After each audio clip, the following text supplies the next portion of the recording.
Nosotros, ¿cuántas veces hemos hablado de esto? ¿Desde cuánto tiempo atrás estamos hablando? Siempre es una cuestión de conflicto, naturalmente. En Bahía Blanca tenemos que darnos cuenta que la importancia de la construcción en el momento de mayor crisis en la economía argentina y bahiense. En el 2002, paradójicamente, la construcción de estos edificios o pequeños edificios, o no sé cómo llamarlo... Viviendas multifamiliares. Multifamiliares de 4 pisos, planta baja y 3 pisos, 12 departamentos en total, significó que mucha gente pudiera salir del corralito, pudiera invertir. Hoy tengo una renta, la construcción generó riqueza a través del efecto multiplicador. Hoy nos encontramos en Bahía Blanca con pocas posibilidades de inversión. ¿Y sabes cuánto es el total de depósitos? ¿Leíste? Creo que salió un informe de la Nueva Provincia, no sé. Sí, ¿Cuánto es?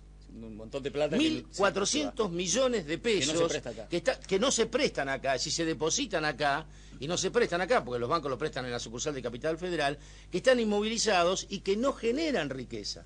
Bueno, ese es un aspecto. El otro es la deseconomía, que significa alterar la calidad de vida de quienes ya están se puede medir, ¿no? Se puede medir. El arquitecto Marcelo Lenzi tiene nada menos que la responsabilidad de replanificar todo esto, ¿no? A usted le toca, usted es el... Estamos coordinando el equipo de trabajo para esto. Sí. Del Código de Planeamiento Urbano, que así es muy grandilocuente la denominación, pero que significa saber qué se puede hacer y qué no y dónde. Exacto, bueno, el código como instrumento jurídico regula la actividad privada, que es lo que hace finalmente el instrumento de planificación. Que no es solamente esto, sino también el plan involucra la decisión respecto de políticas urbanas, la decisión de obras públicas, el destino de algunas infraestructuras, que son las que van modificando el territorio o lo pueden ir alterando en función de direccionar. Pero su trabajo va a terminar a fin de mes. Hoy o mañana, en horario de oficina, si un inversionista quiere hacer un edificio en torre, en la zona conflictiva, hoy puede hacerlo. Hoy debieran autorizárselo. Hay una transición. La normativa vigente está y en realidad nosotros planteamos un periodo de transición, pero regulando sobre zonas que están ya definidas, porque en realidad esto es un trabajo que lleva 2 años. Ya hay una definición que no es, que es consensuada entre todos los actores que tiene la unidad de reformulación, que son, además de las áreas técnicas y la decisión del Ejecutivo, están los colegios profesionales y las universidades. Y esto generó ya un acuerdo respecto a la ciudad en términos de una posibilidad de desarrollo de otra manera a la que estaba planteado. No, pero los vecinos dirán, pero a ellos no se les pregunta, digamos. Sí, han trabajado, digamos, todos los actores que están hoy representados en este conflicto han sido parte de las reuniones durante este tiempo. Arquitecto, ¿de dónde es usted? Yo soy de Buenos Aires. De Buenos Aires. ¿Hace cuánto que está en Bahía? Trabajando acá 2 años y la primera relación de 2006 desde provincia. Y ha trabajado en otras ciudades, me imagino. Conoce varias ciudades. Universitarias.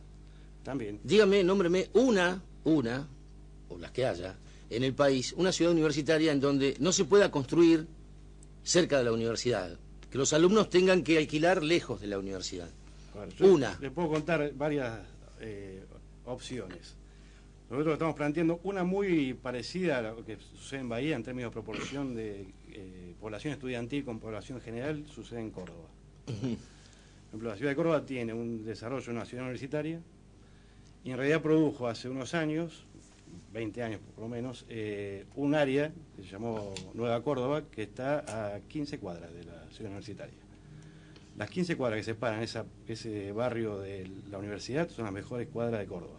Están llenas de actividad, hay 200.000 habitantes. No, porque tienen agua y las cloacas no se tapan. Bueno, el problema es ese, ¿no? Entonces. Probablemente. Pero digo, en realidad son varios temas que son, todos son parte del mismo conflicto, pero que en realidad son distintos políticas para resolverlo. Una condición es la condición de infraestructuras, y que esto hay una actividad importante del Ejecutivo en términos de una desinversión que ha tenido muchos años la ciudad, y que se está... Igual que acá. Igual que acá. No, acá, hablando de Bahía. Eso es lo que está pasando hoy, que es un tema, digamos, que no se resuelve en poco tiempo, son 20 años, digamos, de atrasos y de cuestiones que están complicadas, y sigue una cultura respecto del uso de la infraestructura que, en la medida que hay crisis actual, se empieza a tener condiciones de consumo de agua, de tratamiento de volcado de líquidos o pluviales a cloacas, un montón de cosas que tienen que ver con la cultura de uso. Si me permite, vamos a escuchar al dirigente de la UOCRA, al señor De Stefano, a ver cuál es la mirada que ustedes tienen, porque parecen entrar en colisión con sus propios pares, con vecinos que dicen que vienen a seguir levantando paredes acá si el agua no alcanza y las cloacas colapsan, y entonces terminan ahí embretados en una situación ya no es de manta corta y angosta además, ¿no? Porque no no se puede satisfacer a todos, da la sensación. Un poco fue la última impresión que tuvimos en la reunión pasada en el Consejo Deliberante.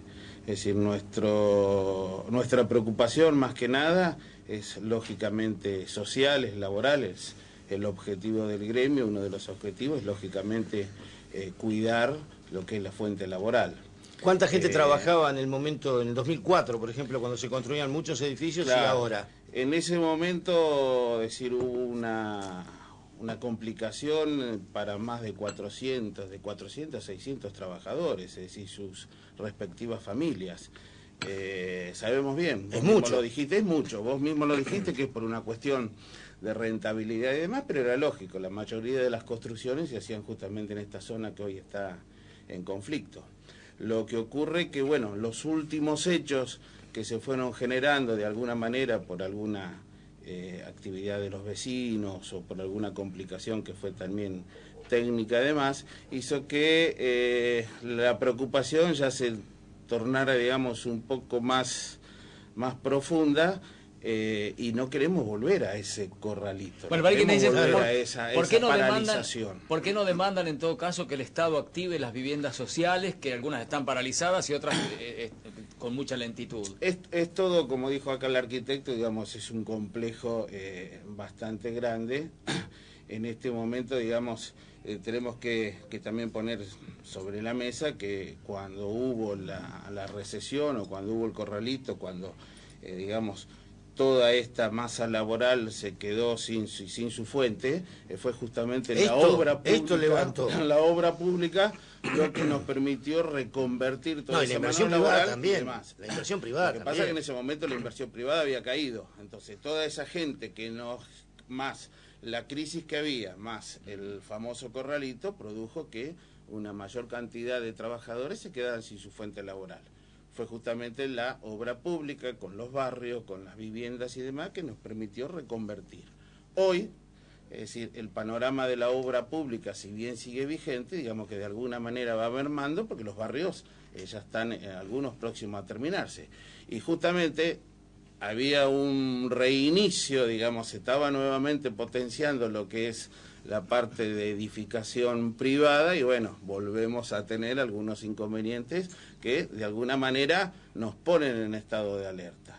Es decir, nosotros desde el punto de vista del gremio y demás, conocemos muy bien la realidad de los vecinos, la sabemos perfectamente, sabemos hasta podemos dilucidar cuáles son las causas profundas, que son coyunturales, son estructurales, el tema del agua. Bueno, el ingeniero Laizola en un rato va a explicar acá, claro, APSA que hay muchas situaciones. Es clave Lo eso, ¿no? que no, digamos, de alguna manera no vamos a permitir o de alguna manera vamos a entrar en una discusión como entramos siempre, consensuando, charlando y demás, es que, bueno, ciertas actitudes, que no se dejen entrar los trabajadores a las obras, que se formen los piquetes y demás, y decir, bueno, eso de alguna manera nos fue preocupando, más una cierta, digamos, desconocimiento, es decir, más o menos el desconocimiento, estábamos al tanto de muchas de las alternativas, pero de cómo iba toda esta situación en cuanto a si ya la reformulación salía, si el planeamiento salía,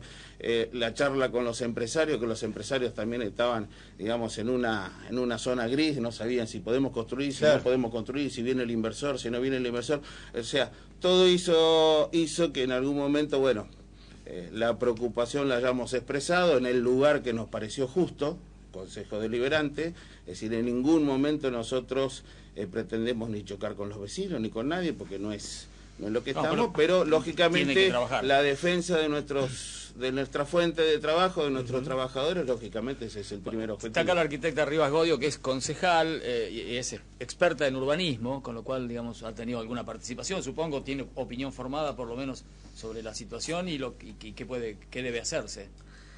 Sí, el qué debe hacerse creo que es lo que estamos haciendo. O sea, yo creo que la discusión es buena, me parece que este tema de que estén todas las partes discutiendo el planeamiento urbano de la ciudad es realmente súper valioso. Hace 5 años en Bahía Blanca nadie hablaba de planeamiento urbano y era un título solamente que nos importaba a los técnicos. Hoy la gente desde cualquier lugar, el vecino, el trabajador, sabe que se están modificando los planes de la ciudad, que la ciudad se está reestructurando. Esto es bueno. ¿sí? Lo que creo que no es bueno, lo hemos planteado otro día en el Consejo Deliberante, son los enfrentamientos, o sea, la gente de la UOCRA, o la UOCRA, o los vecinos, o el Legislativo, o el Ejecutivo, o me parece que tenemos que llegar a son acuerdos, intereses contradictorios difíciles de conciliar. pero obvios, lógicos, y todos tienen razón. ¿Sí? ¿Y entonces? Si yo me paro en el lugar de los vecinos, nadie quiere que su casa destruyan su barrio y le pongan edificios. Si yo me paro en la gente de la UOCRA, nadie quiere que se desactive el trabajo. Si yo me paro con los empresarios... ¿Por qué pasa esto hoy y no pasaba antes? Porque hay una reestructuración. Cuando hay una reestructuración, se mueven las cosas. Pues siempre lo ha habido. Yo recuerdo la época de Puente, que venían ingenieros y arquitectos, que no recuerdo el nombre, había una mujer incluso. Sí. Y el planeamiento estratégico de pero los siempre Odilia Suárez. Sí, bueno, desde la época de Odilia Suárez hace 30 años. No, pero desde la época de Odilia Suárez que no hay una reestructuración fuerte del código. Después hubo varios planes, ¿sí?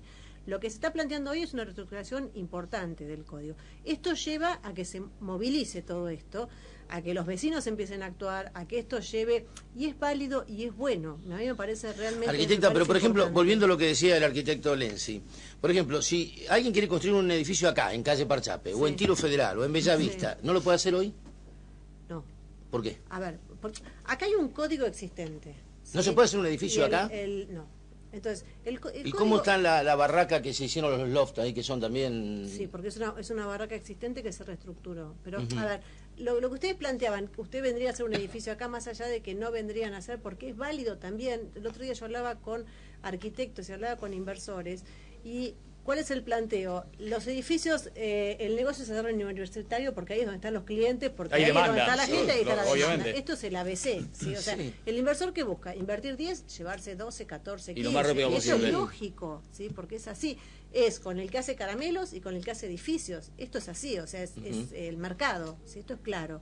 Ahora, ¿cómo se produce esa descentralización que no es de la noche a la mañana? No es que viene una ordenanza y a partir de ahí se desinfla Universitario y se infla Parchape. Bueno, esa es la presunción que hay, la esperanza que hay de los vecinos. Yo creo, puede ser el Mercado Victoria también, no sé, bueno, se me ocurre. Sí, por supuesto. O sea, hay planes que está desarrollando Lenzi, que venimos discutiendo los arquitectos de la ciudad de Bahía Blanca hace varios años y que ahora se le empieza a dar una forma de código y de posibilidad y de reestructuración, que son esta zona, que son la zona del Mercado Victoria, que son la zona cercana al puerto. ¿Pero o sea, se achica Universitario o no? Sí, se achica. A largo plazo. No creemos la expectativa de que Universitario va a desactivarse de la noche Solamente a la mañana. Universitario se va a desactivar el día que se vaya a la universidad de allí. Y sí y no. A ver, ¿por qué Universitario? Porque es un foco. Porque hay un grupo grande de inversores que viene de la zona. ¿Sí? Sí. La zona, así, yo lo describo muy fácilmente. Cuando los bahienses, ¿sí?, tienen un hijo que se va a vivir a Buenos Aires, ¿dónde buscan un departamento? Cerca de las universidades. Sí. ¿Sí? Nadie que tiene un hijo que va a estudiar medicina va a comprar un departamento en Coglan o va a alquilar porque queda muy lejos. Entonces trata de conseguir lo más cerca posible. Sí, acá lo mismo, claro, tal cual. Acá es lo mismo, o sea, el señor que viene de Puan quiere que su hija esté o su hijo esté compra lo un más departamento cerca en el posible, barrio universitario. o invierte. Bueno, sí. El campo ha dado buenos réditos, entonces había una inversión importante de esa gente que venía a invertir en Bahía Blanca porque es el centro universitario de la región. Esto también es clarísimo. Sí, la mitad de los alumnos de la UNS son de la zona. Entonces, y todo el foco educativo está en la zona de la Avenida Lem. Esto también es clarísimo, ¿sí? Entonces, ese foco no se va a desactivar porque en lugar de 4 pisos se puedan hacer 2 o porque en lugar de 3 pues van a encontrar la vuelta y se va a seguir construyendo. Solo que por lo que vengo viendo que viene presentando el Ejecutivo a través de los proyectos de Lenzi y su equipo, es que viene o sea, el universitario se empieza a desinflar un poco en altura, empieza, que es uno de los reclamos de los vecinos, ¿sí? El tema del sol, o sea, los vecinos reclaman varias cosas. Uno, que no les toque en el barrio, imposible. Imposible. Verdad, imposible. Yo vivo en el barrio universitario y la verdad, iba a ser. Yo vivo sobre la avenida Alén y no me encantaría que no hubiese bares, poder estacionar a la puerta de mi casa. Y no puedo, y Alén sigue creciendo, y esto es una realidad. Entonces, o me mudo, o sé dónde estoy viviendo. Esto es una realidad, porque la ciudad es dinámica, es viva, es un ser vivo y tiene movimiento. Entonces, la gente de universitario lo que está pidiendo es, por un lado, infraestructura. No tienen agua, no tenemos Está agua. bien. Esto es real. Y también es real que la infraestructura que tenemos es nefasta. Palabra que a muchos les molesta, pero también es real, ¿sí? Acá no se hace obra porque la obra que está bajo tierra no se ve. Entonces, se empieza a sentir cuando pasa esto, cuando uno abre la canilla y no hay agua. En el mientras tanto, no se ve. Y como no se ve, no se hace.